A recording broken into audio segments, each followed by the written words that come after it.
Noti hichi kitu kwa maisha, kama haupendi kukosolewa, unaweza ukajikuta unaingia kwenye, naweza nikasema ni hasara, kwa sababu kwa mfano labda unaweza kama unafanya mambo ambayo yamepitwa na wakati au yamepitwa na umri wako, ama kulingana na mazingira hayahitajiki kufanyika, lakini wakawa unayafanya, watu wale ambao wanaona kwamba si sawa hawakwambii chochote, kwa sababu wewe ni mtu ambaye ukiambiwa una react, mimi naishi maisha yangu, si vipi naishi nitakavyo na nini, na kupitia kufanya hao mambo ambao si sawa na watu hawakukosoi, hawakurekebishi, kwa sababu uta react, inaweza kukufanya uka express your weakness, ukaeleza namna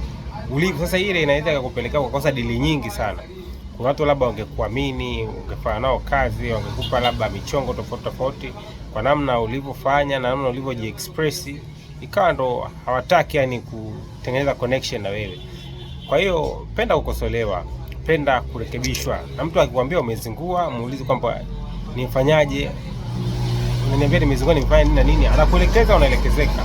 Lakini kama upendi kukosolewa au wewe ni mbishi, utazeeka na ujinga wako, kwa sababu